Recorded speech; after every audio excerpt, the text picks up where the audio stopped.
The F-16CM Block 42 Plus is an American Tier 8 fighter.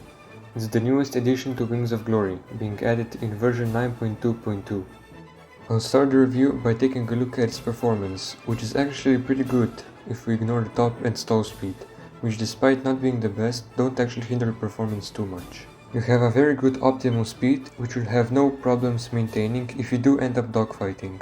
The thrust to weight ratio is also very good, being one of the highest in the game. It allows you to gain a lot of altitude quickly. The turn rate is decent. It's not the highest, but in a sustained turn fight you'll eventually be able to outturn the enemy by having him drain all of his energy. Of course, that's only possible if the enemy's plane doesn't retain it too well. The roll rate is once again very good, so I'm sure you'll have no problems with it. Moving on to the offensive armament, you get the M61A1 20mm cannon with 511 rounds of ammo when maxed. You'll rarely use your gun in top tier, but if you do end up agreeing on a dogfight with the enemy, you'll want to equip the tracers or multi-purpose ammo belt to maximize the amount of damage you deal. Which belt you use is completely up to you, so pick the one that suits you more. Besides the missiles, you can also purchase and equip bombs and rockets, which I'll cover shortly.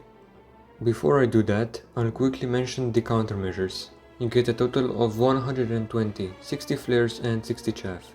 This isn't the highest amount that might cause you some trouble if you waste a lot of countermeasures. I personally haven't had any issues with it, but if you play it aggressively, you might have some.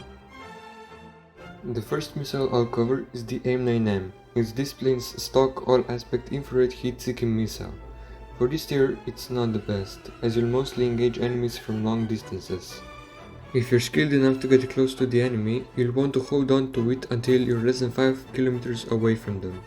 They also get flared relatively easily in front aspect shots, unless they were fired from pretty close and the enemy wasn't pre-flaring. When it comes to the max G pull, it's decent, but don't expect it to pull as hard as an A9X. If it was fired from too close, there's a pretty high chance it won't be able to turn into the target.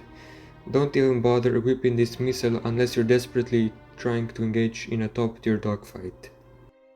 The AIM-9X is an all-aspect heat-seeking missile with IRCCM. You can purchase it for 280 upgrade points. It has an insane max G pull of 55, which allows you to fire it in almost any situation. Its large gimbal and very good flare resistance make this missile even harder to dodge. The only way you can dodge it is if you pre-flare, drain it of all of its energy, or if you go behind terrain, making it collide into it. Once it's launched, it will be very hard to flare, unless the enemy launched it in LOL mode, which stands for Lock On After Launch. This basically allows you to fire your AIM-9X even though you don't have an infrared lock. Instead, you'll need to maintain a radar lock on the enemy to give your AIM-9X information on where it needs to fly. You'll need to do so until the missile has acquired an infrared lock. You can use the LOL mode to launch it from 25 km, but doing so is not recommended because the AIM-9X is very easily flared in that mode. It's best used in short ranges. Anything below 5 km is considered a guaranteed kill unless the enemy uses the terrain or bleeds it of its airspeed. Overall, a very good infrared missile, but if you don't plan on getting close to the enemy, it's not worth buying. The AIM-120C5 is this plane's stock active radar homing missile. For a free missile, it's actually not that bad, having a good max G pull, not being too heavy and having decent range. Of course, it's best used at higher altitudes, where air is thinner and there's less drag. As I've mentioned before, the range is decent, but when you should fire it is completely dependent on what kind of situation you're in. I highly recommend you look at the missile range indicator that appears once you get a radar lock. The render in this missile is pretty average, having a Doppler filter of 8 meters per second might seem good, but the players have learned how to notch every missile. That's why you want to fire multiple AIM-120C5s at one guy from different angles, so he'll have to notch multiple missiles at the same time. Firing all of them at once is not recommended because they'll simply fly close to each other, making it easier for the enemy to notch multiple at the same time.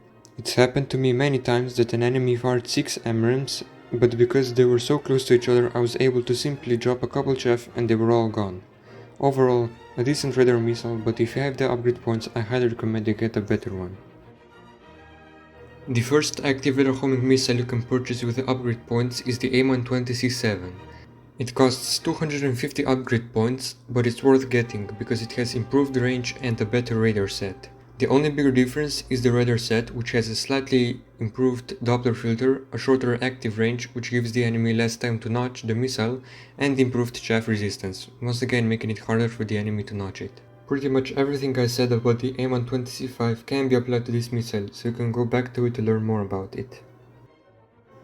The best missile you can buy for a whopping 500 upgrade points is the A120D. It's considered as the best radar missile available for US aircraft. It has pretty good range, a good max G-pull and a very good radar. Just like with the previous two missiles, the range at which you should fire them is completely dependent on your situation. If you climb to around 12 km, you can get 100 km plus kills. Otherwise, you can use the missile range indicator that will appear in the bottom right corner of your screen once you acquire a radar lock. This missile also has data link guidance, which means it can use the data link network to guide itself towards the target. This is only possible if another teammate is scanning the enemies with the radar and if he is using the same network. You can abuse this to fire multiple A120Ds and not need to use softlock to guide them until they enter their active range. Just like with every other missile, the players have learned how to notch it. That's why you should fire multiple at one guy at different times. This will require the enemy to notch multiple missiles at once, most times leading to you getting a kill. If you have the upgrade points, I highly recommend you get this missile. You also get access to some bombs and rockets. This allows you to play it as a base bomber, but I recommend you stick to the fighter role. Bombing in top tier is not too hard, but it's time consuming, so only do that if you can't get any kills with missiles. Here's a couple of recommended loadouts. If you want to, you can take a look at the loadouts guide I made. I'm still working on a couple things, but all the preset loadouts are there, and if you want to bomb more efficiently, definitely check that out. The link will be in the description. This plane's radar is the AN/APG-83. It's easily one of the best radars in the game, having a very low Doppler filter, good range and decent search cone. Being an AESA radar means you'll never ping the enemy's RWR, even when you're hard locking them. This radar also has a low probability of intercept, which means you will show up as an unknown signal on the enemy's RWR, sometimes not even showing up. Here's a short guide for its RWR. It's very easy to use and simple to understand. You can pause the video to read the full text. And finally, the playstyle. I've written a short guide on it, so if you want to, you can once again pause the video to read the full thing.